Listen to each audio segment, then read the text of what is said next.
Voice of ഗുരുവിൻ്റെ ഒരു പുതിയ എപ്പിസോഡിലേക്ക് ഏവർക്കും സ്നേഹസ്വാഗതം. ഞാൻ അർച്ചന പ്രതീഷ്. ശ്രീനാരായണ പരമഗുരവേ നമഃ.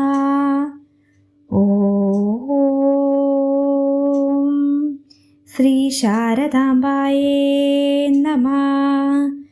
ആചാര്യപാദങ്ങളിൽ പ്രണാമം. ഭഗവാന്റെ ഈ മധുരവാണികൾ ശ്രവിച്ച് സുഹൃതികളാകുവാൻ ഭാഗ്യം ലഭിച്ച എല്ലാവർക്കും നമസ്കാരം. ഗുരുസാഗരം ആധ്യാത്മിക കുടുംബ മാസികയിലെ പങ്ക്തികളെ പരിചയപ്പെടുത്തുന്ന ഈ ചാനൽ നിങ്ങൾക്ക് ഇഷ്ടമാകുന്നു എന്നറിയുന്നതിൽ സന്തോഷം. തുടർന്നും സപ്പോർട്ട് ചെയ്യുക. ഷെയർ ചെയ്യാനും ലൈക്ക് ചെയ്യാനും മറക്കരുത്. സബ്സ്ക്രൈബ് ചെയ്യാതെയാണ് കാണുന്നതെങ്കിൽ തീർച്ചയായും സബ്സ്ക്രൈബ് ചെയ്യുക. ഇനി ഇന്നത്തെ വായനയുടെ വിഷയം എന്താണെന്ന് നോക്കാം.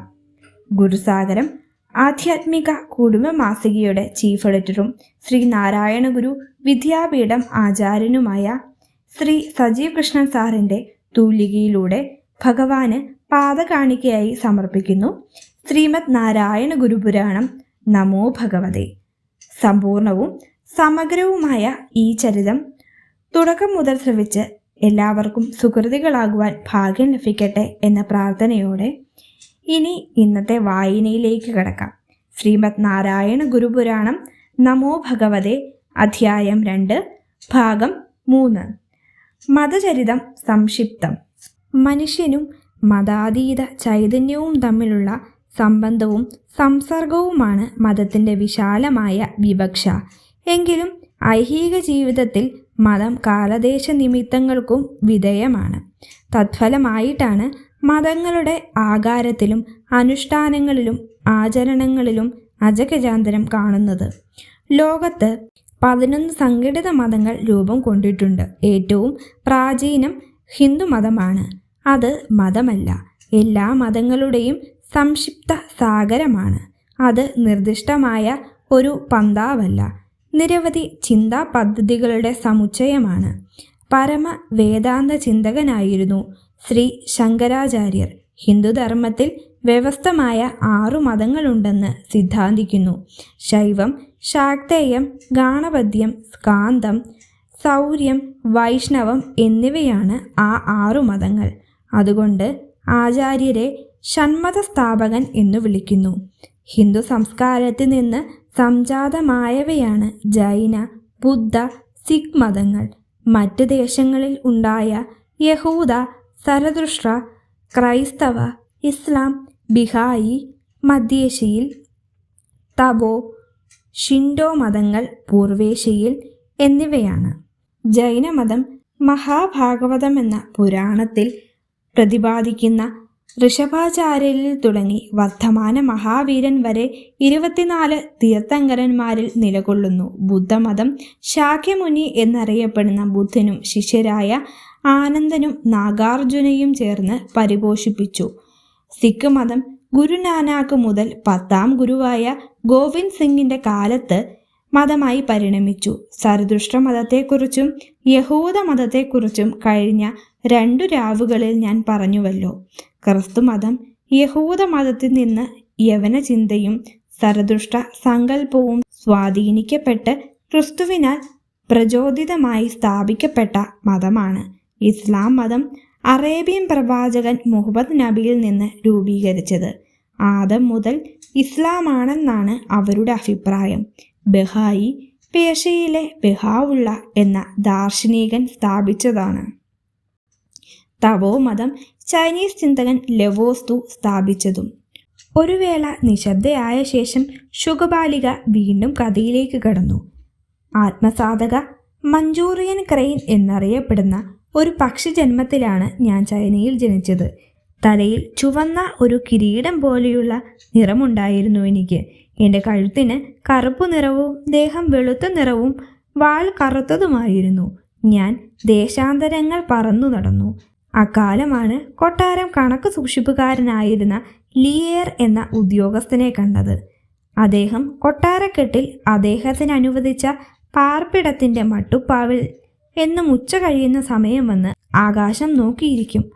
ആ സമയം ഞാൻ ഇര തേടി അതുവഴി സഞ്ചരിക്കും. അദ്ദേഹം ചിരിക്കും. അതെന്നെ നോക്കിയായിരുന്നോ എന്നറിയില്ല. എങ്കിലും ആ ചിരിയുടെ സ്നേഹവശ്യതയിൽ ഞാൻ ഒരു നിമിഷം പറക്കാൻ മറന്നുപോകുമായിരുന്നു. ലിയർ എന്ന ആ കണക്ക് സൂക്ഷിപ്പുകാരൻ പിൽക്കാലത്ത് ലെവോസ്തെ എന്ന ദാർശനികനായി അറിയപ്പെട്ടു. അദ്ദേഹത്തിൽ നിന്ന് പിറവിയെടുത്ത മതമാണ് തവോയിസം. ഹോണോൺ എന്ന ദേശത്തെ ചൂജൻ എന്ന ഗ്രാമത്തിലാണ് ലെവോസ്തെ ജനിച്ചത്. ആകാശത്തേക്ക് നോക്കിയിരിക്കുന്നതിൽ തത്പരനായിരുന്നു ആ കുട്ടി. ജനിക്കുന്ന സമയം അവൻ്റെ അമ്മ ആകാശത്ത് എന്നും അവളെ നോക്കി ചിരിക്കാറുള്ള ഒരു നക്ഷത്രത്തെ പ്രേമപൂർവം നോക്കിക്കൊണ്ടിരിക്കുമായിരുന്നു. ആ നക്ഷത്രത്തിൽ നിന്നുള്ള ദിവ്യഗർഭമാണോ ലെവോസ്തയുടെ ജന്മം എന്നുപോലും പിൽക്കാലത്ത് ആളുകൾ അത്ഭുതം കൂറിയിട്ടുണ്ട്. കണക്കിലും ദർശനത്തിലും ഒരുപോലെ ചതുരനായിരുന്നു ലിയർ. അതിനാൽ രാജാവ് അദ്ദേഹത്തെ കൊട്ടാര കണക്കപ്പിള്ളയായി നിയമിച്ചു. എന്നാൽ രാജാക്കന്മാരോടും പ്രഭുക്കളോടും ലിയർ ഒട്ടും ഇണങ്ങിയില്ല. അവരുടെ ആർഭാട ജീവിതത്തിന് ജനങ്ങളെ ഞെക്കിപ്പിഴിഞ്ഞ് നികുതി പിരിക്കുന്നതിനോടും ആ കണക്കപ്പിള്ളയ്ക്ക് വെറുപ്പായിരുന്നു. യൗവനത്തിൽ വീട്ടുകാരുടെ പ്രേരണയിൽ ലിയർ വിവാഹിതനായി. സ്വന്തം ജന്മദേശമായ ചൂജനിൽ തന്നെയായിരുന്നു വധു. ആ ദമ്പതികൾക്ക് സോങ് എന്ന മകൻ ജനിച്ചു. അവൻ അറിയപ്പെടുന്ന ഒരു പട്ടാളക്കാരനായി മാറി. ലിയറിൻ്റെ ചിന്തകൾക്ക് ഉപനിഷത്തുകളുമായും ബുദ്ധദർശനവുമായും വളരെ അഭേദ്യമായ ബന്ധമുണ്ടായിരുന്നു. ലെവോസ്തെ എന്ന പേര് അദ്ദേഹം പിന്നീട് സ്വീകരിച്ചതാണ്. പഴയ ദാർശനികൻ അല്ലെങ്കിൽ പഴയ ഒരു ഗുരു എന്നൊക്കെയാണ് ലെവോസ്തെ എന്ന നാമത്തിൻ്റെ അർത്ഥം. തവോ എന്നാൽ സഹജമായതും ശരിയായതുമായ മാർഗം എന്നാണ് അർത്ഥം. തവോയിസം എന്നത് ശരിയായ ജീവിത മാർഗമാണ്.